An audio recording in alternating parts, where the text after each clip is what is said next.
Glória a Jesus. Quantos estão sentindo a presença do Senhor nesse lugar? Amém. Glória a Deus. Que poder, que privilégio é poder estar aqui com os irmãos, sentindo a presença do Senhor. Que maravilha.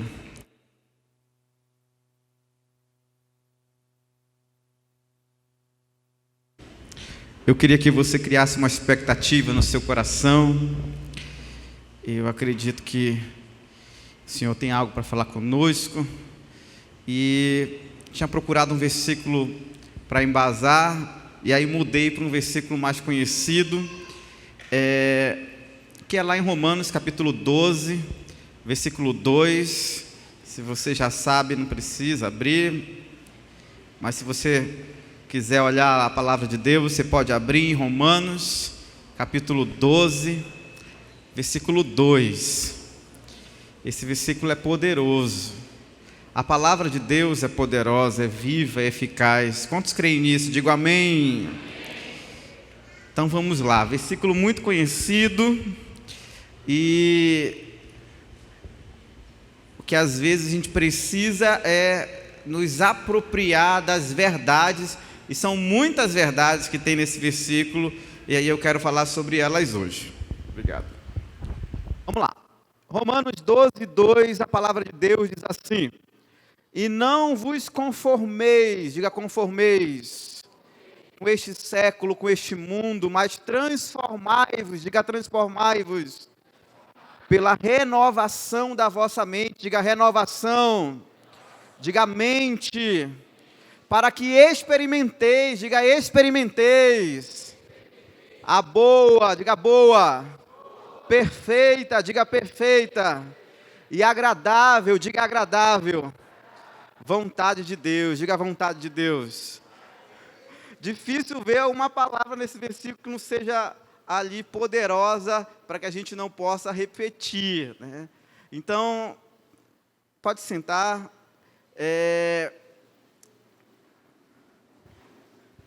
Como eu falei, eu tinha escolhido Atos 17, 10.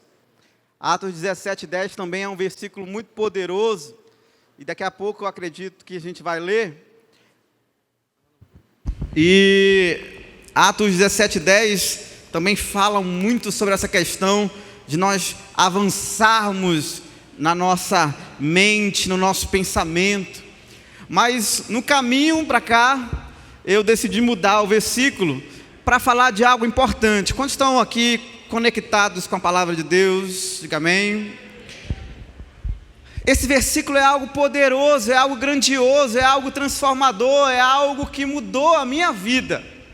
Eu aprendi esse versículo com 13 anos, mas com 16 para 17, ele começou a fazer verdade na minha vida, né? Eu, na minha adolescência, memorizei inúmeros versículos, porém, eles começaram, e até hoje, alguns deles que eu memorizei há tempos, eles começam a fazer mais sentido, a trazer mais vida e a trazer mais poder. E esse versículo é poderoso, e eu quero resumir ele rapidamente aqui, para a gente avançar no nosso tema, que é pensando fora da caixa. A palavra de Deus diz: olha, não vos conformeis com este mundo, mas transformem-se, mudem através da renovação da vossa mente. A palavra renovação de mente tem que ser algo muito forte na nossa vida. Por quê? Porque quando a gente é transformado pela renovação da nossa mente, a gente vai experimentar aquilo que todo mundo quer experimentar, que é a boa, perfeita e agradável vontade de Deus. Quantos querem experimentar a boa, perfeita, agradável vontade de Deus?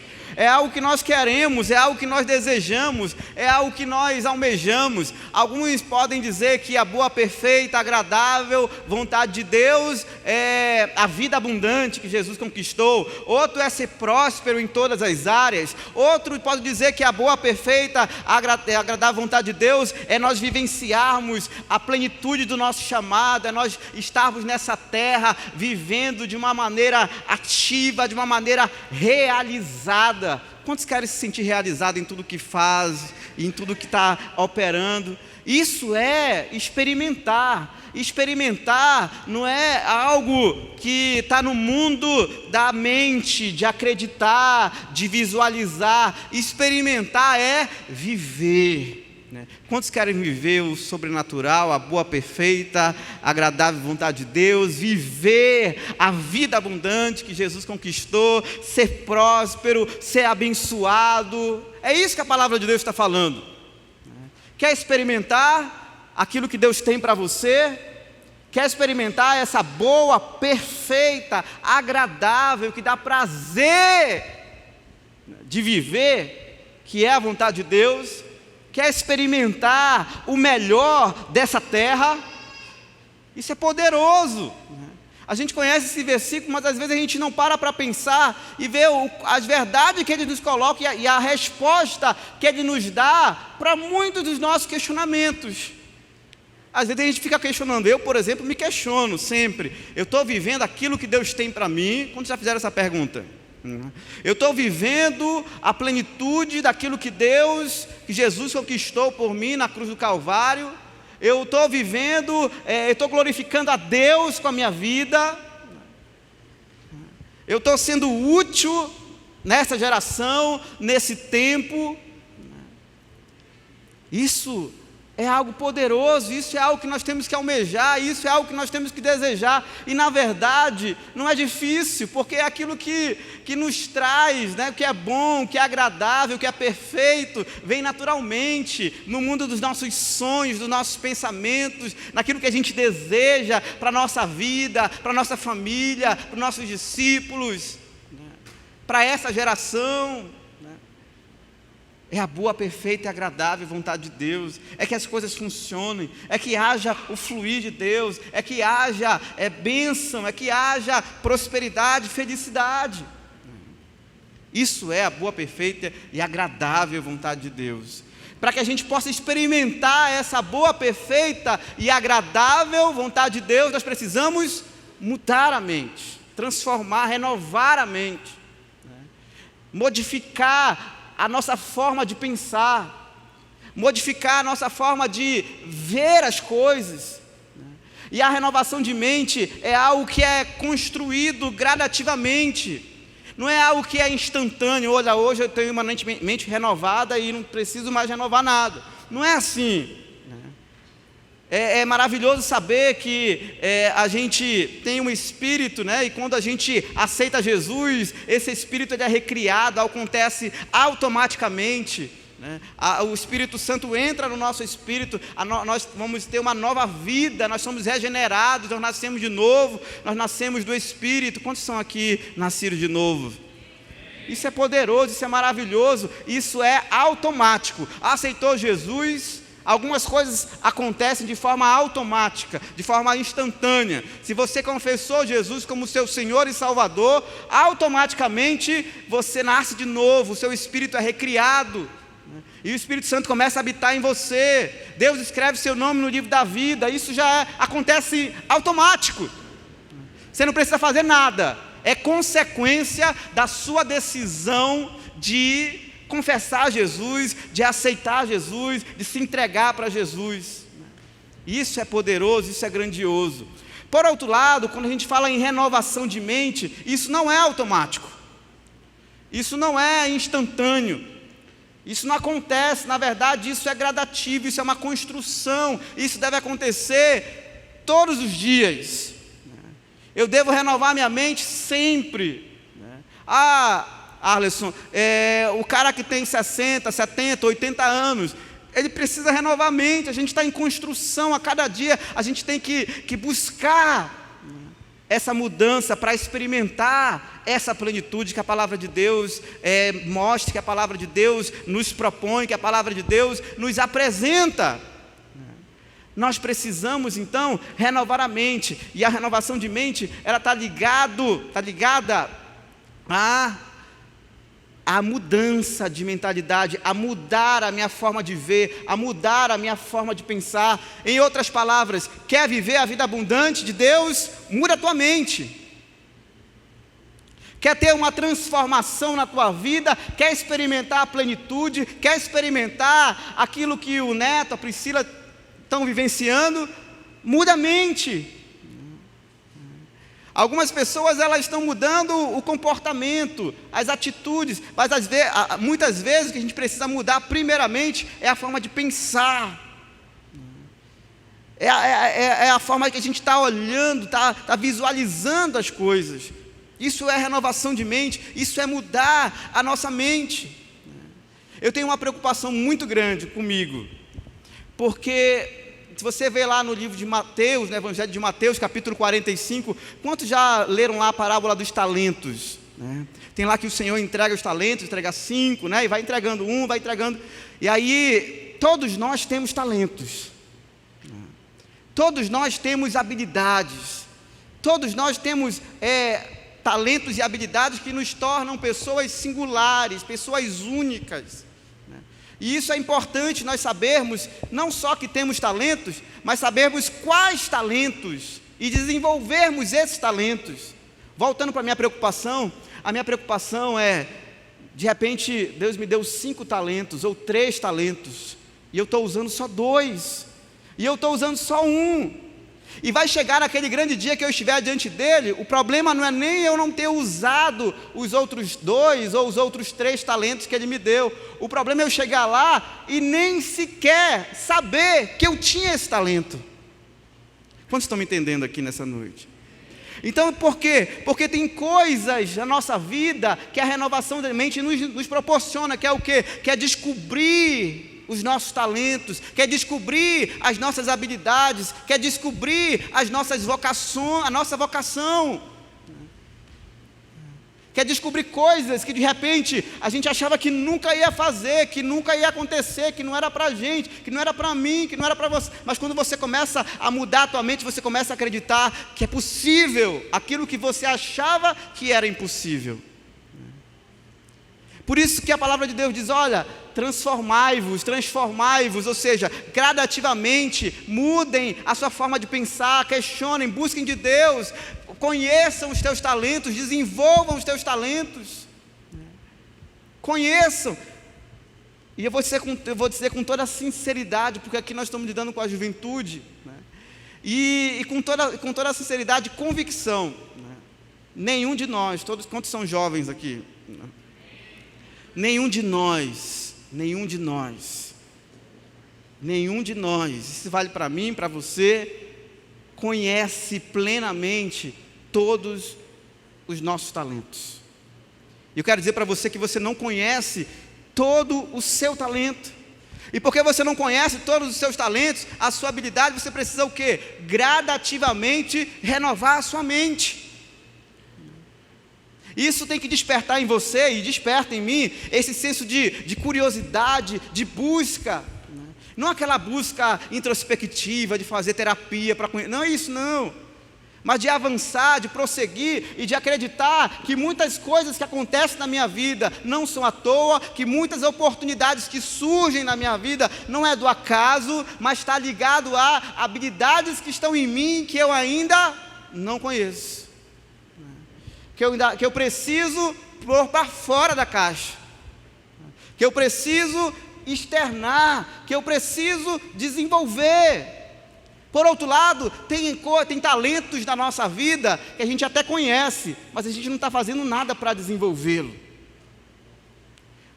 A gente até sabe, olha, eu tenho habilidade com empreendedorismo, eu tenho habilidade com o ensino da palavra, eu tenho habilidade com a parte física, atlética, de exercícios, tem inúmeras habilidades, eu não vou citar todas aqui, não é esse o propósito, mas a questão toda conheça as suas habilidades, não só conheça, identifique-as, mas também desenvolva essas habilidades. O nosso propósito aqui é fazer com que a gente reflita que é importante a gente sempre acreditar que tem coisas novas que Deus tem para nós, coisas novas que estão ali diante de nós, que a gente precisa ali tomar posse, se apropriar. Existe uma coisa que a gente precisa sempre ter em mente, que é nunca descartar 100% as coisas que nos colocam diante de nós. Nunca colocar como absoluto, né, algo que aparece diante de nós. Por exemplo, tem pessoas que dizem o seguinte: olha, eu não nasci para estudar. Eu não nasci para estudar, minha área não é essa. Eu não nasci para estudar. Não, pastor, tu não conhece. Desde pequeno eu sempre fui meio ruinzinho, né? Comecei a ler com 10, 15 anos, né? Sempre fui difícil, né? Sempre foi complicado, né? O professor precisa repetir, né? E eu pegava a palmatória, quando eu errava com 2 mais 2, 5, eu levava a palmatória.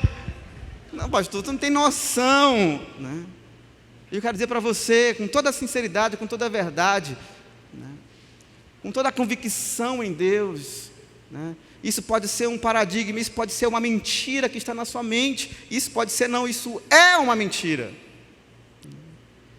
Não, pastor, mas eu não nasci para me relacionar, eu não nasci para poder, fala muito de fazer discípulos, de discipular, de ser líder. Não, eu não estou muito ligado nisso, né?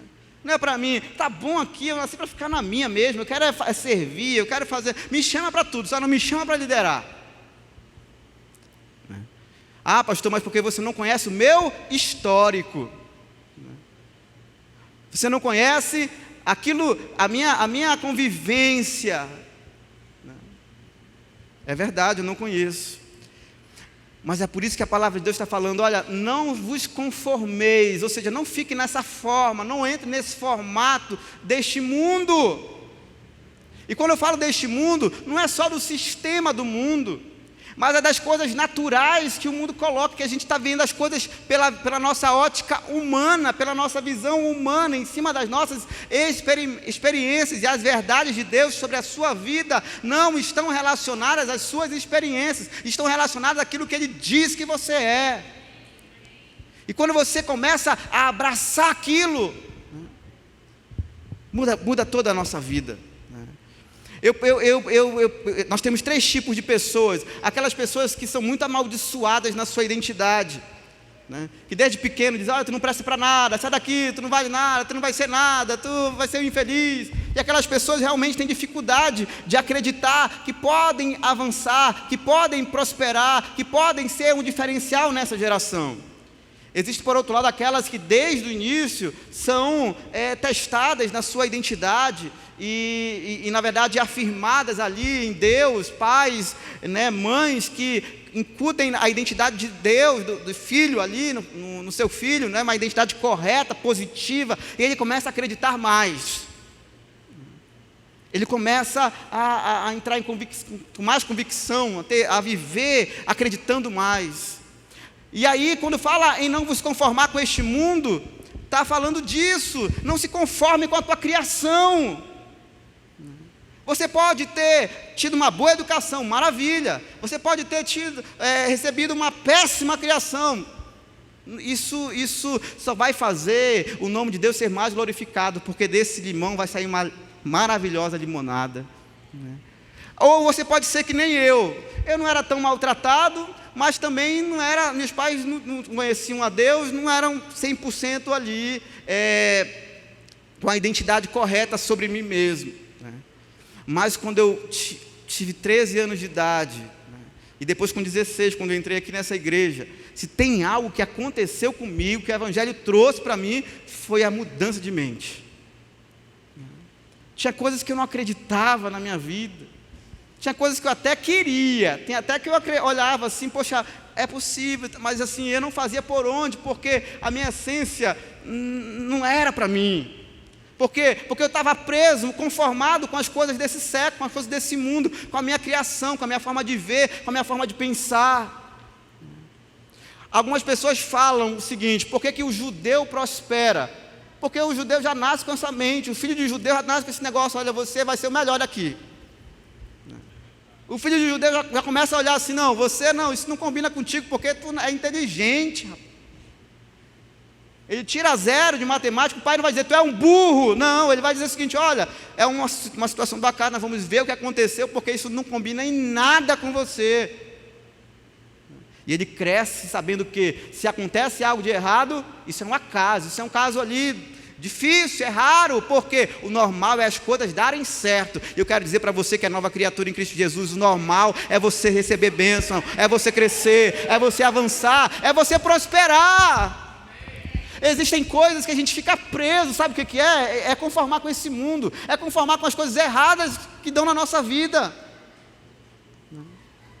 Algumas pessoas falam para mim, mas pastor, você vive falando sobre crescer, avançar, prosperar, você não fala que o crente também sofre lutas, sofre dores, sofre... É verdade, eu já sofri isso, e estou aqui nessa vida e sei que vai acontecer uma hora ou outra, acaso situações que vão me levar à tristeza, sim, mas eu quero dizer para você que isso é algo momentâneo, isso é algo pontual, porque o seu destino é a bênção, o seu destino é prosperar, o seu destino é avançar. Mas as pessoas, o brasileiro, né, ele tem essa visão até por conta da nossa história, né? Sabe, de que deu errado, porque não dá certo. Tá vendo? Não é para mim, ó. Eu tentei, mas não é. Sabe, desiste fácil, se queda fácil, né? Olha muito para as circunstâncias, olha muito para aquilo que dá errado, né? Mais uma vez, nós vamos sofrer aflições, nós vamos ter lutas, nós vamos ter dificuldade, virá o deserto, virão ali momentos difíceis, momentos de luto mesmo, de pranto. Eu já sofri isso, não faz muito tempo, né? Mas eu não fico ligado, meu foco não está nessas coisas. Meu foco está em quê? Em viver, em experimentar a boa, perfeita e agradável vontade de Deus. Em saber que Jesus disse, eu vim para trazer vida, e vida e abundância. Eu quero viver essa vida. Eu quero expressar isso que Jesus falou. Eu quero experimentar, eu quero vivenciar essas coisas. Então, eu sou da área jurídica também, né? E eu estava estudando a parte do direito. O direito brasileiro, né? Ele pensa um pouco, a construção dele é copiada de muitos outros direitos estrangeiros, né? Mas aí eu estava estudando direito americano, Rebeca, o direito americano, os americanos dizem o seguinte, olha, eu não preciso copiar nada de ninguém, não preciso me inspirar em nenhum direito francês, alemão, nada, porque nós temos o nosso próprio direito, nós temos a nossa própria condição. Quem falou isso foi o ministro do Supremo, lá da cúpula do norte-americana. E eu fiquei pensando nisso, né? Pode ter um pouco de, né? Como é a palavra aí? Orgulho, né? Tudo mais, mas existe uma coisa que pode levar a essa questão, não, eu posso construir, para mim não é impossível, eu posso avançar, né? Eu posso criar algo novo, eu posso fazer algo diferente, eu não vou me amoldar às coisas desse mundo, eu não vou me conformar às outras coisas, porque acontece assim com fulano, vai acontecer comigo. Não necessariamente. Porque fulano recebeu isso, então gente, é assim. Quer ver uma coisa? Hoje está mais fácil, né? Mas eu, na época em que estudava em escola pública, e aí me falavam sempre isso para mim, olha, Arleson, e eu queria estudar, né? Meu pai sempre falou para mim, meu filho, vocês são 5, e eu estou fazendo o possível aqui para poder bancar vocês e tudo, até a faculdade. Mas faculdade eu não vou ter condições de pagar. E na minha época não tinha ainda Enem, essas coisas todas não tinha. Então eu ficava preocupado, eu digo, poxa, se eu no terceiro ano não conseguir passar na faculdade pública, eu não vou fazer faculdade tão cedo, eu vou ter que trabalhar para poder ter um dinheiro, porque eu sei a realidade de casa, não está fácil. E eu não vou exigir do meu pai que faça uma coisa que não dá. E eu ficava com aquele negócio, eu preciso fazer uma faculdade, eu preciso passar. E aí eu escutei, não foi uma e nem 2 vezes. Olha a mentira. Arleson, né, tu tem que entender que quem passa em faculdade pública é quem estuda em escola particular. Você tem que entender que quem passa nos grandes concursos públicos é quem tem uma boa base. É que tem uma boa formação, é que tem um bom patrocinador, um pai e a mãe que coloca ele nas melhores escolas e vai. E por um momento eu estava me conformando, me amoldando, né, a esse mundo, a visão desse mundo, a visão desse século, a visão que as pessoas falam. Mas quando eu digo que a palavra de Deus ela é poderosa e ela transforma, porque a gente não pode andar dessa forma. Chegou uma hora que eu falei o seguinte: se é para quem estuda em escola particular, eu vou ser a primeira pessoa de escola pública a entrar. Isso é autoconfiança, isso é orgulho, alguma coisa? Não, isso é o que? É identidade, sabendo que eu sou filho de Deus e Ele me chamou para reinar nessa terra, e não há impossíveis para mim. Se as portas forem fechadas, Ele vai abrir, e se não abrir, eu junto com Ele vamos arrombar a porta, mas nós vamos fazer acontecer. Não há impossíveis, não há impossíveis. Não há impossíveis para aquilo que você está desejando, para aquilo que você está colocando. Eu, quando cheguei nessa igreja, o pastor Jorge, a pastora Luciana já me conhecem desde quando cheguei, eu já comecei a pensar nessa renovação de mente, né? Eu morava no Morro da Liberdade, vinha de ônibus para essa igreja, às vezes não tinha dinheiro do ônibus, mas assim, estava na sexta-feira, era no sábado, não tinha dinheiro do ônibus, e eu não via na minha mente: ai meu Deus, amanhã eu não vou para a igreja. Não, estava sempre claro: eu vou para a igreja, só não sei como, mas eu vou. Vai vir uma carona, vai vir, e às vezes vinha a bênção da vinda, e não tinha a bênção da volta. Às vezes vinha algum irmão que oferecia a volta, e acho que umas 2 vezes não tinha a da volta, eu voltei a pé para casa. Mas, maravilha. Não cria dificuldade, não cria empecilho, não cria obstáculo, não cria bloqueios que impeçam você de alcançar aquilo que você está visualizando, aquilo que você está buscando, aquilo que você está projetando. Se você projeta algo que é maior que você, saiba de uma coisa: isso não vem de você e nem do diabo, porque ele quer te destruir. Isso vem de Deus. Acredita nisso, né? Acredita em algo poderoso, acredita em algo grandioso. Eu vejo os irmãos aqui, e a minha pregação podia resumir naquilo que o Neto falou com a Priscila, porque isso é prática, é ter exemplos, né? Eu posso ter isso, né? Eu posso ter uma coisa simples, mas eu também posso ter o outro. Por quê? Por que não? Por que o sucesso não é para mim? Eu comecei a pensar, e é isso que eu quero dizer para você: ande com pessoas que pensam grande, ande com pessoas que pensam alto. Quando eu comecei a andar com essas pessoas, eu comecei a ver o quanto que eu ainda estava lá embaixo, o quanto que o que eu achava que era muito, nem era muito assim. Viva isso. Experimente isso. Eu dei essa introdução, mas eu quero falar rapidamente de 3 atitudes, e algumas eu já falei aqui, mas quero só reforçar atitudes que nós temos que tomar, que nos levam à renovação de mente. E deixa eu dizer algo para você: a primeira coisa, se você memorizar essas 3 coisas, eu acredito que você vai ter uma chave, uma ferramenta para caminhar em liberdade, experimentar, ser livre para prosperar e conquistar tudo que Jesus tem para você. Eu acredito nisso, porque aconteceu comigo. Primeira coisa, mude a sua maneira de pensar, renove a sua mente acerca da figura de Deus. Primeira coisa, renove a sua mente sobre quem Deus é. Sobre quem Deus é e sobre quem você é nele. Isso é o primeiro passo. Primeiro passo para você viver a boa, perfeita vontade, agradável vontade de Deus, para você viver uma vida abundante, uma vida plena. Mude a sua forma de pensar. E eu quero dizer para você que até hoje eu renovo a minha mente acerca de quem Deus é, sobre quem Deus é. Cada dia eu vejo um Deus diferente, sendo bem sincero. Aquilo que Ele me falou que Ele é, mas Ele é mais um pouco ainda. Existe uma coisa, irmãos, que é viver debaixo do favor de Deus, da graça de Deus. Quer ver uma mentira? Quer ver uma coisa que você tem que renovar? Deus, Ele não se relaciona com você baseado no merecimento, nas coisas boas que você faz. Se você faz coisas ruins, Deus quer a distância de você. Se você faz coisas boas, Deus quer você perto dEle. Não é assim. Não é dessa forma que Deus trabalha. Deus é tão soberano que eu acho que enquanto nós vivermos nessa terra, nós nunca vamos conhecê-lo plenamente.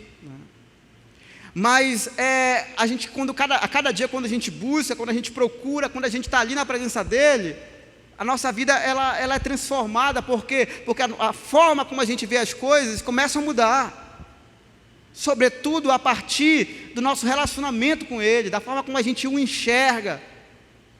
Nós temos falado incessantemente aqui acerca da bondade de Deus. Deus é bom e é bom mesmo. Quer ver uma coisa que mudou a minha vida? Foi quando eu tive meu filho, né? Quando o Guilherme nasceu. Eu já sabia que Deus era bom, já sabia que Deus fazia tudo, mas eu comecei a me olhar como pai também. Já sabia que Deus era meu pai, que eu tinha tudo, já vivia muita coisa, já nesse meu relacionamento com Deus. Mas quando eu tive o Guilherme, mudou muito mais. Por quê? Porque eu olho para aquele menino, quando ele nasceu, ele chorava muito, né? Querendo mamar, né? E às vezes chorava, ninguém sabia o que era, né? Então ele não fazia nada a princípio que me agradava. No começo dá um pouco de trabalho. Meu filho não era aquele que dorme a noite toda, até hoje, né? Até hoje ele não dorme. Então, aí eu olho assim, eu tive esse cara aqui que é meu filho, e ele está chorando a noite toda, e eu sou apaixonado por ele, dou minha vida por ele, né? Destruiu o meu sono, né? Destruiu o meu sono até hoje, né? Da mãe dele muito mais, porque a gente divide, mas ela fica com uma parte maior, né? Mas eu sou apaixonado por ele. O Guilherme não fez nada para mim, ele não merece. Se falar merecimento, o que ele merece? Às vezes ele me deu mais trabalho, mas eu o amo simplesmente por aquilo que ele é. Ele nasceu, ele é meu filho. E eu digo, eu sou ser humano, eu sei que eu tenho defeitos, sou carne, sou pecador. Olha o meu filho dessa forma, quanto mais Deus, como é que ele me olha? Quando eu olho para o meu filho, eu quero investir nele. Eu quero que ele conheça tudo aquilo que Deus tem para ele, que ele vive intensamente. Eu quero prepará-lo, quero poder ser canal de Deus na vida dele, para que ele cresça e viva e construa a sua própria vida, como diz o versículo, né? Coma do fruto do seu trabalho, seja próspero e seja feliz. E eu fico pensando, será que não é isso que Deus pensa de mim? Porque se eu, que sou ser humano, se vós, homens que são maus, sabem dar boas dádivas aos vossos filhos, quanto mais o vosso Pai Celestial. Para pensar nisso, muda a tua mente em relação a Deus. Ele é teu pai. Mas pastor, meu pai daqui da terra, mais uma vez, não te conforma, não te amolda a esse mundo, não te amolda a esse século, não te amolda a tua experiência. Te relaciona com Deus, busca a Deus, sabe que Ele é teu pai, e quando você descobrir que Ele é teu pai, aí você vai ver, tudo você pode naquele que te fortalece. Você tem um pai. Você tem um pai que está com você em todo o tempo. Você tem um pai que investe em você. Só tem uma coisa que o Guilherme não vai experimentar daquilo que eu posso dar para ele. Eu só não vou dar algo para ele se eu perceber que ele não está preparado. Eu, por exemplo, não vou dar um carro para o Guilherme agora. Não vou dar uma coisa que ele não está pronto para ter. Então existem fases. Mas a primeira coisa é o quê? É você olhar para esse Deus e vê-lo como pai, e vê-lo como alguém que vai te suprir. Quer ver uma coisa, irmãos? 2 vezes essa semana, uma foi ao Alexandre, numa reunião, e outra, alguém conversou comigo também, e aí perguntou, pastor, como é que você planeja as tuas finanças? Como é que você planeja? Porque, né, como é que você usa, né? Eu digo, olha, né, talvez não seja um exemplo humano para isso, porque eu não planejo as minhas finanças com o meu contra-cheque. E vou ser muito sincero, irmãos, diante de Deus, eu nem olho o meu contra-cheque. É claro que às vezes, porque tem uma coisa fixa ali, mas às vezes tem uma coisa mais, algumas vezes menos difícil, mas eu não olho assim, qual é o dia que cai, é dia 25, eu não vivo isso. E se tem algo que eu posso testemunhar da minha vida financeira, é que eu vivo um padrão de vida maior do que eu posso. Mas por que isso? Porque entrou na minha visão, na minha identidade, que por mais que eu passe no concurso público, por mais que eu tenha uma estabilidade, por mais que eu tenha um salário, não é isso que me sustenta, é o meu Pai que está nos céus. É Ele. Então, se é Ele que me sustenta, vai para o casal ali e vai para quem quer receber a bênção financeira. Se é Ele que te sustenta, não olha para o teu contra-cheque, não olha para as circunstâncias, se tu está empregado, se tu não está entregado, só olha para uma coisa: tem propósito? É de Deus? Meta a cara, vai, que Deus vai abrir as portas e Ele vai te sustentar. É isso. Se tem algo que eu sou desapegado, é essa questão. De fato sou, mas não porque às vezes eu sou bonzinho, não, é porque eu tenho essa convicção, é Ele que me sustenta. Se eu sinto no meu coração, olha, faz isso, eu vou e faço. Tem um dinheiro ali que está reservado para pagar a conta de luz. Exemplo. Esse dinheiro está reservado para pagar a conta de luz. Aí você vê uma necessidade, vê uma situação, vê um missionário que se apresenta diante de você, e aí você olha para ele, vê a família dele complicada, você tem o dinheiro da conta de luz ali, e Deus começa a falar no teu coração, você começa a ficar incomodado, e você começa até a ficar em dúvida: será que é de Deus, será que não é de Deus, porque não vou pagar a luz, vão cortar minha luz, e acontece, enfim. Você começa a raciocinar: se Deus está falando, é da conta de luz, é da conta de água, é para pagar não sei o que. Seja desprendido, seja generoso, ofereça. Às vezes nem é Deus que aparentemente te mostra: filho, dê esse valor. Às vezes vem no teu coração. Isso é sinal de que o caráter de Cristo está sendo colocado em você, né? De querer abençoar, de querer ajudar. Estamos aí, né, Neto, Priscila ainda, né? De querer fazer, e aí faça. O generoso sempre prospera. Quantos querem ser generosos aqui em nome de Jesus? Por quê? Porque o generoso, ele não é alguém que está ali preocupado se vai dar, que não vai dar, sabe, querendo se aproveitar das coisas. Ele sabe que é Deus que sustenta, é Deus que faz a obra, é Deus que opera, é Deus que cuida. Mas eu quero dizer para você, isso é o quê? Isso é a segunda coisa que eu quero dizer para você. Creia. Primeira coisa, olhe para quem Deus é. E a segunda coisa, creia no sobrenatural. Creia no sobrenatural. O que é isso? A palavra de Deus diz o seguinte: olha, não vos conformeis com este século. O que é? Este século aqui, a gente pensa, é o pecado, não faça as coisas. Este século é a coisa humana, é a coisa natural. A palavra de Deus está falando assim: olha, não se conforme, não pense, não se amolde a esse século, a esse mundo, as coisas naturais desse mundo, as coisas boas e as coisas más. Porque nesse mundo é isso, as pessoas elas querem o quê? Elas querem tudo planejar direitinho, e tem que ter planejamento sim, né? O nobre projeta coisas nobres, na sua nobreza persevera, tem que ter foco, tem que ter planejamento. Mas eu quero dizer para você que a gente tem que também ir na onda do Espírito. Às vezes lá na frente o Espírito Santo nos leva para alguma coisa. E quantas vezes nós, você e eu, abandonamos os nossos sonhos, abandonamos os nossos projetos, porque não dava, porque não tinha recurso, porque a gente acreditava que não era para nós. A gente precisa se apropriar e acreditar no sobrenatural, acreditar nesse Deus que cuida de nós, nesse Deus que pode fazer tudo,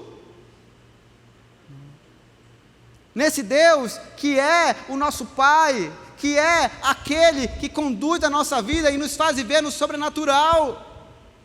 E viver no sobrenatural é isso, é viver acima do natural, é viver não conformado com esse mundo, é viver não alinhado às coisas naturais desse mundo. Nós precisamos desacreditar nisso. E a terceira e última coisa, para a gente encerrar, a primeira é: você tem que renovar a sua mente acerca de quem Deus é. Segunda, você tem que renovar a sua mente para acreditar que o impossível pode acontecer. Tudo posso naquele que me fortalece.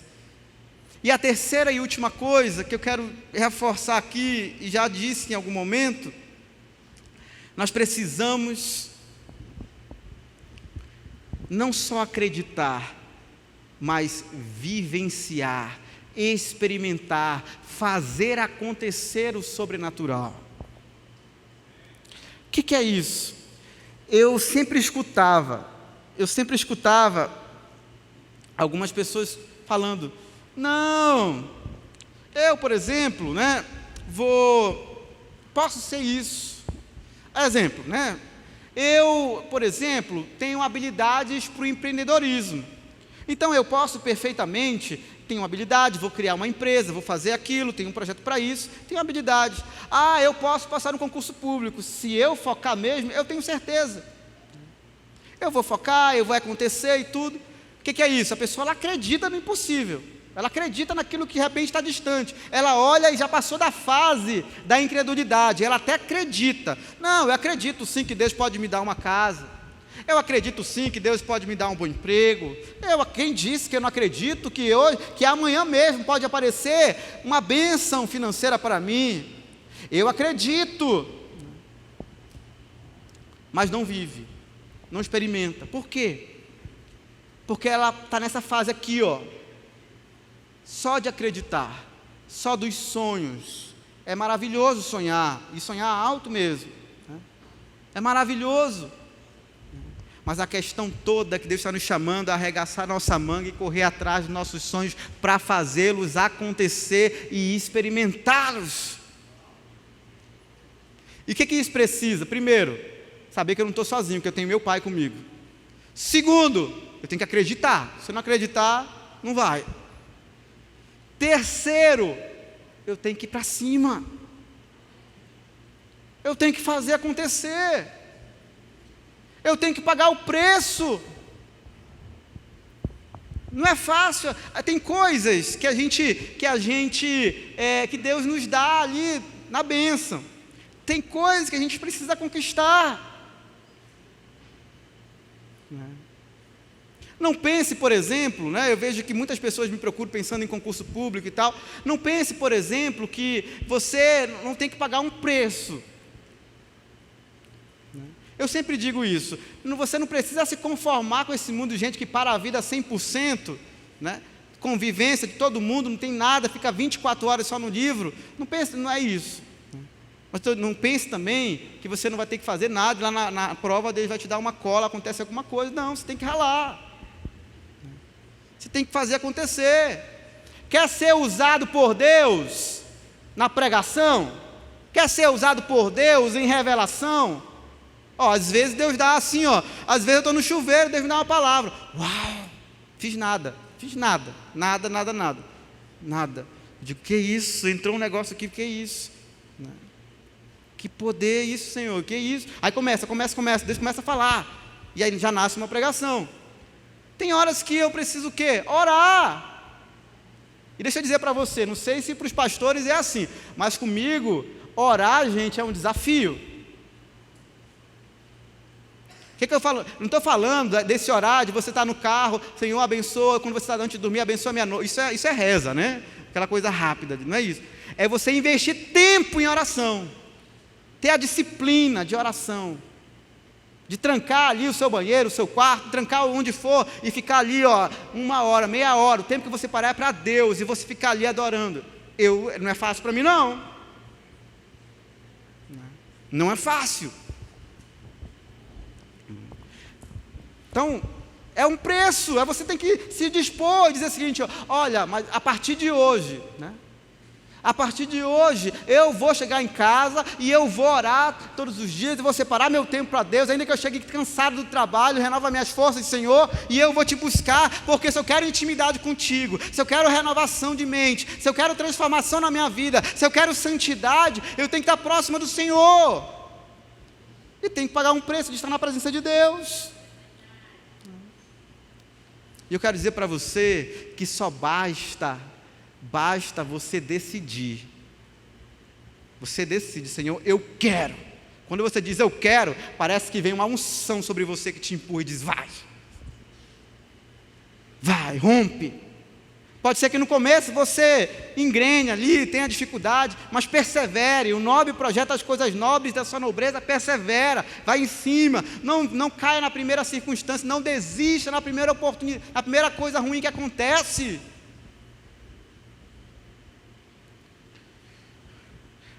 Empreendimentos, empreendedorismo, faça acontecer. Tem coisas que fazem parte do processo.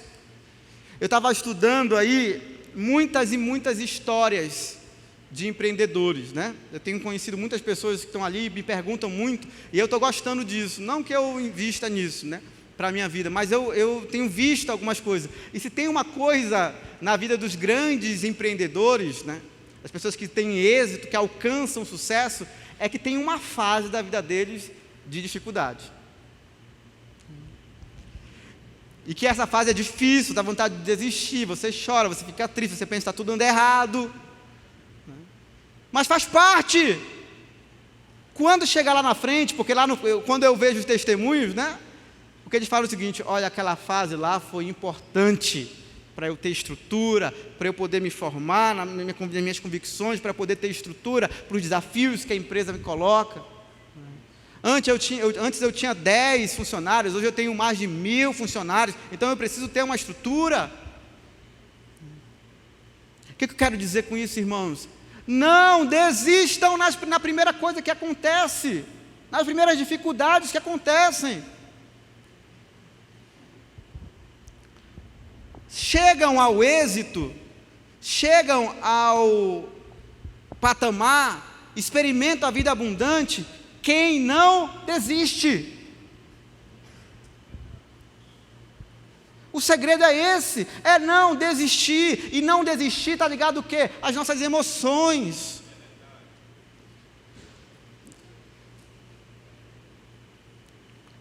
A você ali ser guiado pelas emoções, porque elas vêm às vezes e querem nos destruir. Mas a gente tem que fazer que nem um salmista, bater um papo com as emoções, né? Por que tu está aflito, ó minha alma? Espera em Deus. Não ser guiado por elas. Não ficar ali, ai meu Deus, não está dando certo, está dando errado, as coisas não estão fluindo, meu filho não está se firmando, as coisas não estão acontecendo, eu queria isso, está acontecendo isso, eu projetei isso e está fluindo isso, assim. Eu arrisquei pela fé nisso e não está dando certo. Deixa eu dizer algo para você. Analise, naquilo que você pode, vá lá e faça. Naquilo que você não pode, abra a sua boca e declara, porque há poder na palavra. Há poder na palavra. Se você não sabe o que fazer, tão somente abra a sua boca e declare que vai acontecer. Se tem algo que você precisa focar, é em quê? É no teu propósito. É naquilo que Deus tem para a tua vida. As pessoas que têm a mente renovada, as pessoas que avançam, que crescem, que prosperam, não são pessoas que estão perdendo tempo com picuinhas. Sabe, eu me preocupo, não no sentido de, é porque às vezes nem vejo, mas as pessoas que estão no nível ainda de olhar preocupado, ai meu Deus, o que as pessoas estão achando de mim? É você que tem que achar de você. E eu não estou dizendo que você não tem que olhar para o que o outro fala e refletir, de repente, sobretudo, conversar com o seu discipulador, com o seu líder, com o seu mentor, e para ter uns feedbacks, isso é legal. Mas estou dizendo de pessoas completamente vulneráveis. Esses dias eu recebi um negócio aqui, alguém contou para mim, né? Tive um gabinete, e eu fiquei olhando e digo, meu Deus, ainda está nesse nível. Não porque falou mal, e eu peguei o print do WhatsApp, imprimi o print do WhatsApp e digo, olha, está aqui, eu tenho as provas que você falou mal de mim. Peraí, gente. E aí? Você vai ficar nesse nível? Você tem tanta coisa para fazer, você tem tanta coisa para mirar, você tem tanta coisa para olhar, tem um propósito de Deus maravilhoso para você conquistar, e você fica perdendo tempo com essas coisas. Olhe para o propósito, olhe para a sua vida, olhe para o futuro que Deus tem para vocês. Sabe o que é a minha frustração às vezes? É que eu olho para o povo de Deus, não para esse povo aqui, porque eu acredito nesse povo, acredito de verdade. Mas é porque eu olho às vezes e vejo o mundo prosperando, porque acredita mais que pode prosperar do que os filhos de Deus. Eu ainda escuto discurso que ainda falam assim para mim: pastor, olha a doutrina da prosperidade. Eu fui perguntar de Deus: Senhor, me mostra, porque não quero ir para um lado ali material, essas coisas. Eu quero viver aquilo que o Senhor tem para mim. Foi só um versículo: seja a luz, seja a sal da terra. A luz brilha, a luz aparece, a luz prospera, a luz está ali em evidência. Então tem que prosperar sim, porque prosperando é o nome de Deus está sendo glorificado. As pessoas vão olhar as tuas boas obras e vão glorificar a Deus e vão se inspirar. Vamos crescer, irmãos, vamos fazer acontecer, vamos acreditar, vamos mirar, vamos ter um foco, vamos parar e saber que existe uma geração que precisa ser conquistada. E não é na nossa pregação não, e não é na nossa palavra não somente, é com a nossa vida. Quando eles verem a tua casa reformada e ver que tu não tem condições para reformar a tua casa, eles vão dizer: o que é aquilo? Quando eles verem você ali galgando posições de liderança no teu trabalho, e de repente você era alguém que não tinha ali perspectiva de vida, alguém que olhava assim e não tinha nem, na época que você não conhecia Deus, era um péssimo estudante, era uma péssima pessoa. Olha, aquele que reprovava está ali em cima. O que aconteceu? Quando vê, olha só, deixa eu dizer para você que ainda tem aquela mente de que Deus não tem uma família para você, porque Deus tem uma família linda e maravilhosa para você. Quando as pessoas olharem para você e dizem: olha, os pais deles eram separados, ele vivia uma vida triste, derrotada, olha a família linda que ele tem. Não é só blá blá blá, não é só palavra, é a tua vida que vai glorificar a Deus, é a bênçãos que Deus vai te dar, aquilo que Ele vai operar na tua vida. A vida abundante não é só para a gente usufruir não, é para que as pessoas possam ver, para que Deus possa glorificar o nome dEle, e as pessoas possam se converter. Eu quero dizer que quando a bênção chegar na tua vida, muitas pessoas vão se aproximar de Deus. Eu estava pensando numa coisa, para encerrar de verdade. Fiz 35 anos agora, fiz 35, estou ficando velho, não, nada contra quem tem menos ou mais. Mas eu refleti, né? Sempre é bom. E aí eu lembrei de uma coisa, de um projeto que eu tinha há 10 anos, desde quando eu entrei no meu trabalho, de um último cargo público que eu queria, só que tinha que ter 35 anos, para fazer essa. Quando eu fiz 35 anos, foi legal, maravilha. No dia seguinte, 35 anos em um dia, veio na mente: agora tu já pode fazer. Aí eu digo: é verdade.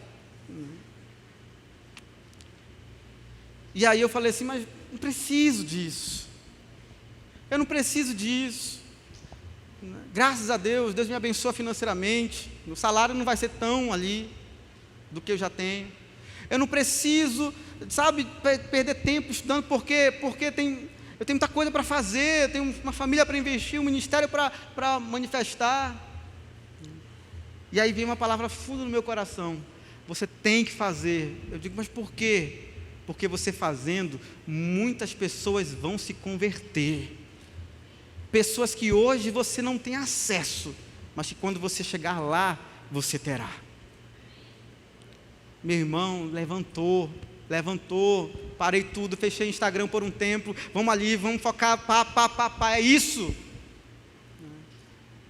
É isso. Porque a minha vida, a sua vida, a nossa vida aqui na terra foi feita para glorificar a Deus. E se você tem um propósito que é para glorificar a Deus, meta a cara nesse propósito, que as portas vão se abrir e Deus vai fazer acontecer. Vai fazer acontecer. Opere, creia, manifeste isso.